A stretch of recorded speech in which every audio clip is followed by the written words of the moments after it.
कहा जाता है जिसकी लाठी उसकी भैंस। इस मुहावरे का अर्थ ये है कि यदि आप शक्तिशाली हैं तो आपका सब कुछ है, और यदि आप कमज़ोर और असहाय हैं तो आपको इस संसार में कोई जगह नहीं मिलने वाली है। आजकल के लोग सिर्फ जीभ के स्वाद के लिए खाना खाते हैं, लेकिन पुराने ज़माने के लोग अपना जीवन जीने के लिए चुनिंदा खाद्य पदार्थों को अपने भोजन में शामिल करते थे। आप एक और तथ्य से वाकिफ़ होंगे कि एक रोटी से 10 गुना ताकत आटे में होती है, आटे से 10 गुना अधिक ताकत दूध में होती है, और दूध से 8 गुना ताकत मांसाहार होता है, और मांसाहार से 10 गुना ताकतवर घी होता है। लेकिन यदि आप आज के समय में देखेंगे कि यदि किसी व्यक्ति को घी खाने के लिए दे दिया जाए तो वह ज़्यादा से ज़्यादा 1 चम्मच ही उसका सेवन कर सकता है। लेकिन यदि हम पुराने ज़माने के इंसानों की बात करें तो उस समय पर घी उनका सर्वश्रेष्ठ भोजन हुआ करता था। आपने महाराणा प्रताप के बारे में तो सुना ही होगा। वो जितना वजन लेकर युद्ध भूमि पर लड़ते थे उतना वजन तो आज के 4 आदमी भी उठा नहीं पाएंगे। इसलिए कहा जाता है कि तब के ज़माने के लोग सचमुच जीवन जीते थे, और आज के लोग तो केवल ज़बरदस्ती इस जीवन को जी रहे हैं। बहुत समय पहले की बात है, एक छोटा सा राज्य था। उस राज्य का राजा बहुत ही दयालु था और वहाँ की सेना भी बहुत ही पराक्रमी थी। उस सेना में एक ऐसा व्यक्ति था जो कि अधिक पराक्रमी था, और वह उस राज्य का सर्वश्रेष्ठ योद्धा था। वह इतना ताकतवर था कि एक साथ वह 50 लोगों को परास्त कर सकता था, और राजा उसके इस पराक्रम से हमेशा बहुत ही खुश रहते थे। एक बार की बात है, वह शूरवीर योद्धा अपना पराक्रम दिखा रहा था। उसी वक्त उसके दोनों पुत्र वहां पर आए हुए थे।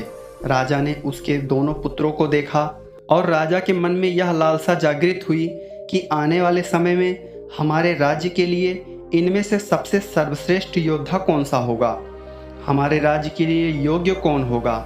यह बात जब उस योद्धा के कानों में पड़ी तो वह अत्यधिक चिंतित हो गया। उस योद्धा के 2 पुत्र थे। जो बड़ा वाला बेटा था वह हर चीज़ का हुनर सीख चुका था, फिर चाहे वह तलवारबाजी हो, लोगों से बोलना हो, आग से खेलना हो, हर तरफ की चालबाजी से वह संपूर्ण था। उसे जो कुछ भी सिखाया जाता था वह उसे सीखने में निपुण था। वह बहुत ही जल्द उस विद्या को, कला को सीख लेता था। हर कोई यही कहता था कि अगला योद्धा यही होगा, हमारे राज्य के लिए सर्वश्रेष्ठ योद्धा बन सकता है। लेकिन उस योद्धा का एक छोटा पुत्र भी था जो बहुत ही कमज़ोर था, जिससे कोई भी चीज़ सीखने में अत्यधिक समय लग जाता था। उसे देखकर कोई भी यह नहीं कहता था कि यह भी कभी योद्धा बन सकेगा। उसे उसके पिता ने बहुत कुछ सिखाने का प्रयास किया, लेकिन वह कभी कुछ भी नहीं सीख पाया। वह योद्धा अपने उस बेटे को लेकर एक गुरु के पास पहुंचा। यह वही आश्रम था जहां उस योद्धा ने भी शिक्षा ग्रहण की थी।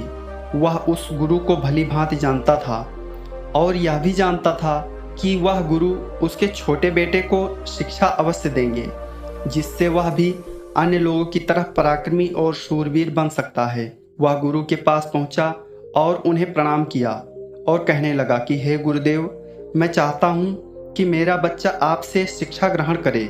ये थोड़ा आलसी है, थोड़ा कमज़ोर है, और ये कभी कुछ सीखना ही नहीं चाहता, जबकि मेरा बड़ा बेटा बहुत साहसी है, शूरवीर है, ताकतवर है, पराक्रमी है, और इस राज्य को ऐसे ही लोगों की आवश्यकता है।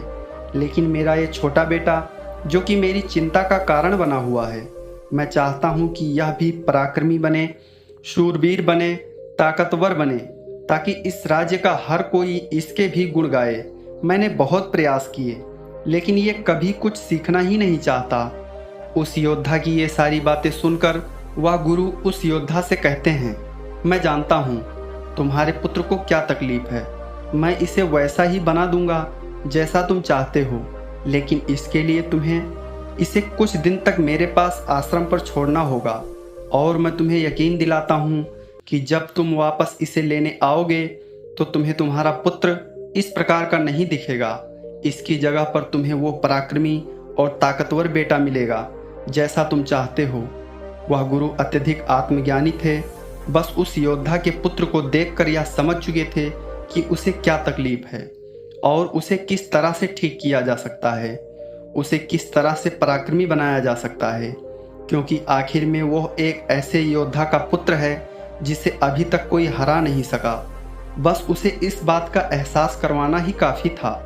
उस गुरु के कहने पर अपने पुत्र को वहीं पर छोड़कर वापस घर की ओर लौट जाता है। उसके बाद उस योद्धा का पुत्र शिष्य बनकर उन गुरु के आश्रम में रहने लग जाता है। वहाँ के सारे काम काज करने लगता है।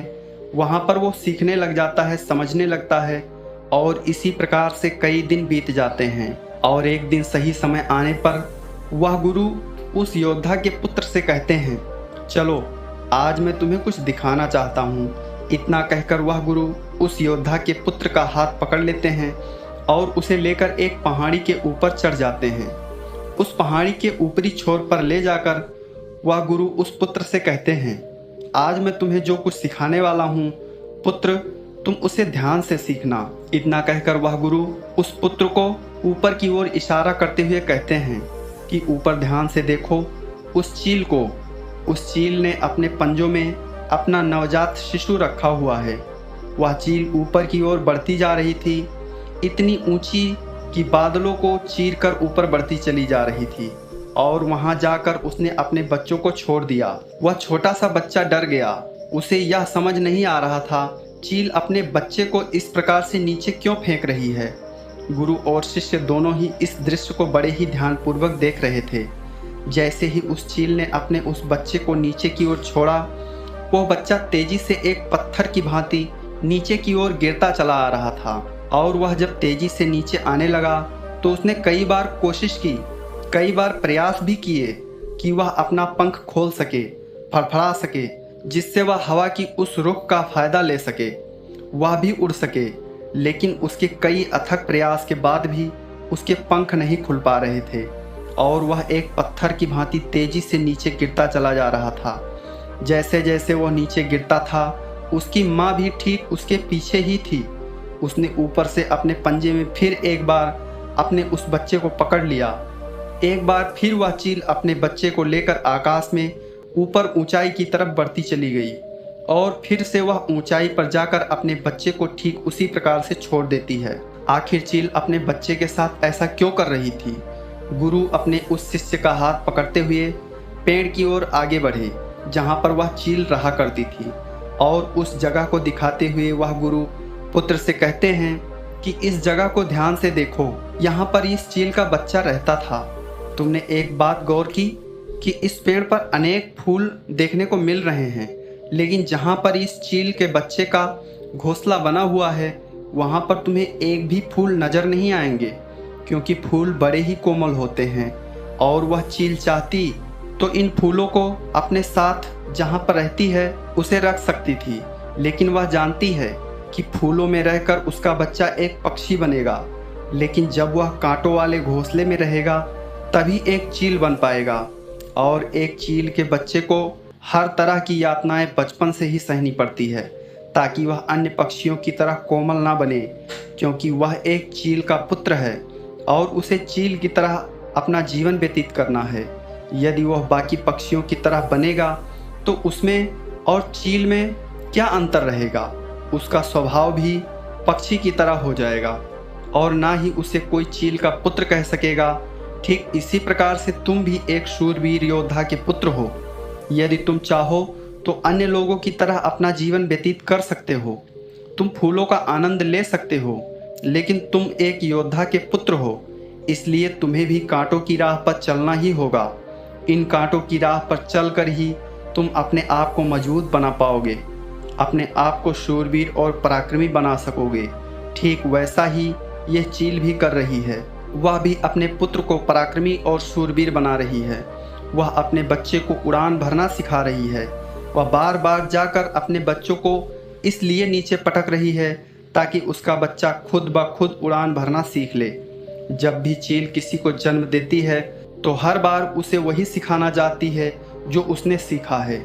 इतना कहकर गुरुवर शांत हो गए और शिष्य उन गुरु के चरणों में प्रणाम करके उनसे कहता है कि हे गुरु, आपने जो मुझे शिक्षा दी है ये शिक्षा मैं अपने जीवन भर याद रखूँगा, इसे मैं कभी नहीं भुला पाऊँगा। हे गुरु, अब मुझे आज्ञा दीजिए, मैं अपने घर जाना चाहता हूँ और अपने पिता की तरह एक पराक्रमी योद्धा बनना चाहता हूँ। इतना कहकर वह शांत हो जाता है और गुरु उसे आशीर्वाद देते हुए उस शिष्य को उसके घर जाने की आज्ञा प्रदान करते हैं।